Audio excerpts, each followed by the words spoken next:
ৰাহুল গান্ধীৰ ন্যায় যাত্ৰাক লৈ সাংবাদিক অতনু ভূঞা আৰু কংগ্ৰেছ নেতা জয়ৰাম ৰমেশৰ মাজত এক টুইট যুদ্ধ আৰম্ভ হৈছে।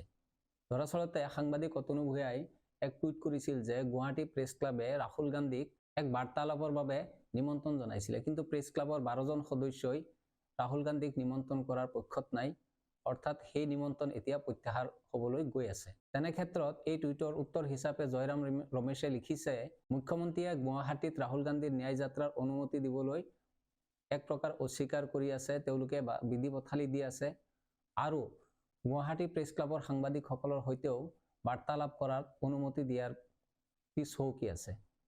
এইদৰে দুইগৰাকী ব্যক্তিৰ মাজত টুইটত এক তৰ্ক বিতৰ্ক অৰ্থাৎ বাকযুদ্ধ চলি আছে।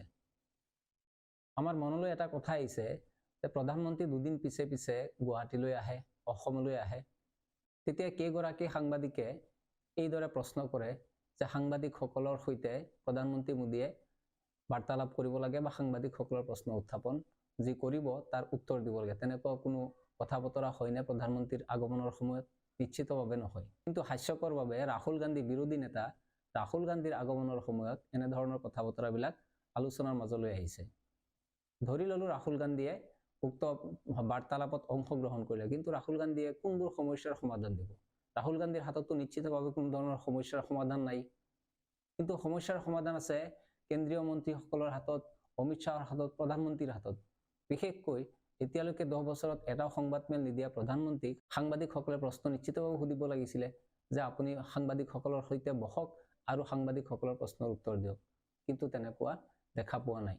বিপৰীতে ৰাহুল গান্ধীৰ প্ৰেছ বাৰ্তা বা ৰাহুল গান্ধীৰ বাৰ্তালোচনা লৈ এতিয়া টুইটাৰত এক ধৰণৰ যুদ্ধ আৰম্ভ হৈছে।